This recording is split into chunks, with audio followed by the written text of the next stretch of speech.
Halo, aku Aulia Sarah. Aku mau menceritakan cerita tentang KKN.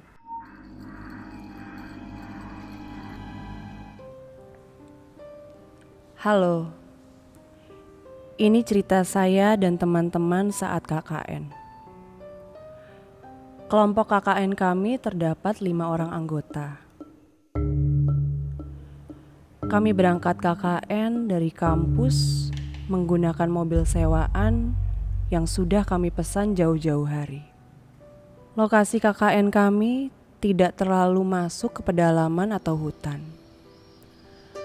Masih cukup dekat dari kota. Sesampainya di desa tersebut, kami langsung bertemu dengan pengurus desa. Ia mengizinkan kami untuk tinggal di salah satu rumah warga. Sebut saja Bu Gendis.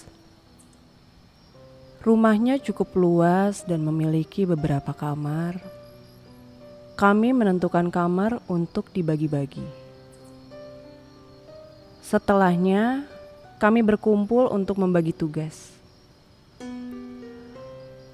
Walaupun kami menumpang di rumah warga, tapi semua yang dibutuhkan harus dikerjakan sendiri, termasuk makan.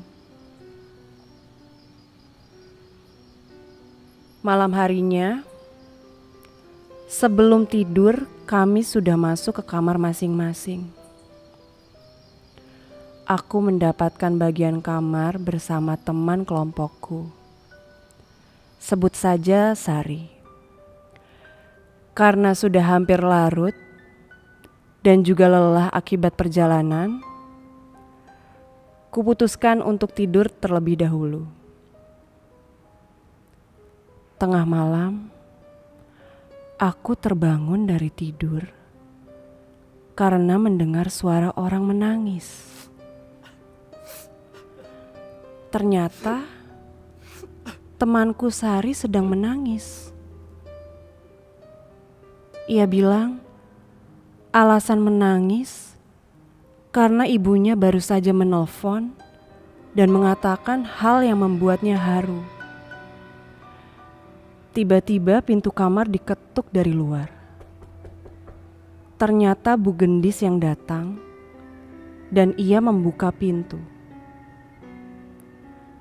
Saat melihat kami, Bu Gendis hanya berkata,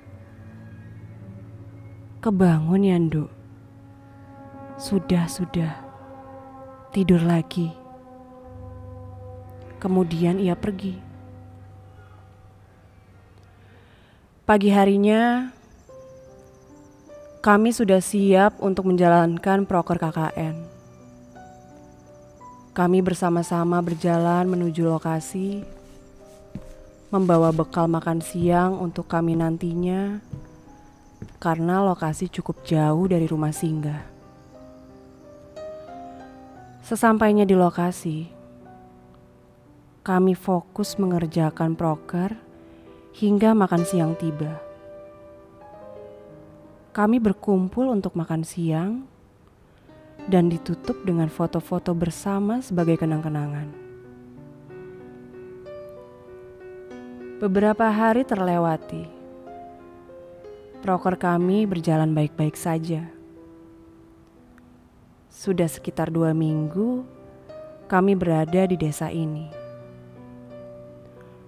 Namun, beberapa hari belakangan ini, aku selalu merasa ada yang mondar-mandir di depan kamarku. Dan kadang, aku mendengar suara orang tertawa, lalu menangis. Saat ku tanya pada Sari, ia bilang bahwa ia tak mengalami hal yang kusebutkan. Suatu hari, Bu Gendis meminta kami berkumpul di ruang tengah rumahnya. Aku dan Sari duduk paling belakang. Bu Gendis bertanya-tanya tentang proker KKN kami. Kemudian, Sari izin mengambil minum di belakang. Bu Gendis tiba-tiba berkata, "Kalian datang ke sini berapa orang?" Lalu kami bingung. Bukankah ia sudah melihat sendiri jumlah kami dari awal datang? Aku menjawabnya,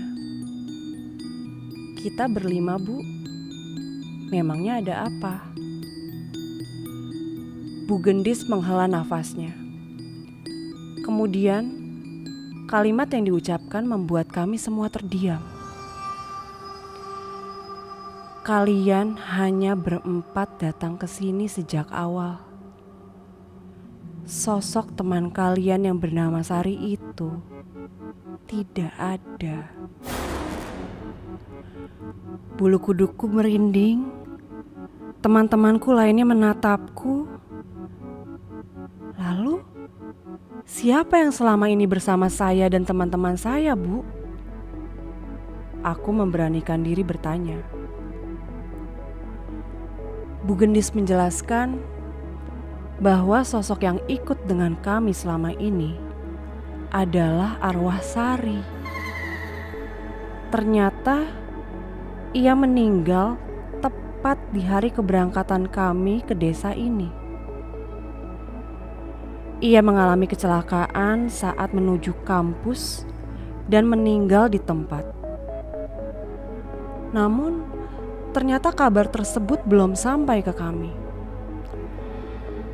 Hari di mana aku melihat Sari menangis dengan alasan ibunya telah menelpon adalah bentuk kerinduan Sari terhadap ibunya. Dan hal haru yang Sari bilang, ternyata karena di sana saat ibunya melihat jasad Sari,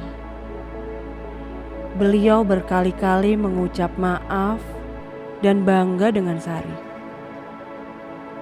Sari merasa sedih karena dirinya belum sempat mengucap maaf dan terima kasih pada ibunya sebelum meninggal. Kami kemudian mengecek hasil-hasil foto kami selama mengerjakan proker KKN. Ternyata benar saja, di semua foto tersebut kami hanya berempat selama ini. Tidak ada sosok Sari. Aku dan teman-temanku masuk ke kamar yang aku dan Sari tempati. Namun kami menemukan tas yang Sari bawa benar-benar ada. Tak lama, kami mendengar suara isak tangis dari arah dapur. Bu Gendis bilang, sosok yang selama ini mondar-mandir di depan kamar dan suka tertawa lalu menangis sendiri adalah Sari. Kami kemudian menuju dapur bersama-sama. Sekarang kami sangat merasa takut untuk bertemu sosok Sari. Di dapur tidak ada siapapun. Hanya ada gelas berisi air di atas meja yang diyakini memang benar bekas Sari. Suara tangis tiba-tiba muncul. Kami semua merinding. Namun Bu Gendis berusaha berbicara dengan Sari bahwa tak seharusnya ia seperti ini. Kami memutuskan untuk pulang lebih cepat dari seharusnya. Sesampainya di Jakarta, kami langsung menuju rumah Sari dan bertemu orang tuanya untuk meminta maaf atas semua yang terjadi. Kami juga menyampaikan pesan dari Sari untuk ibunya yang disampaikan oleh Bu Gendis. Kami juga menyempatkan ziarah ke makam Sari bersama-sama. Setelah berdoa sebelum kami pulang, aku mendengar kembali tangisan Sari. Untuk kamu yang mau juga ceritanya dibacakan di podcast Kisah-Kisah Ngeri, silakan kirimkan cerita kamu ke email kkndidesapenarimovie @gmail.com.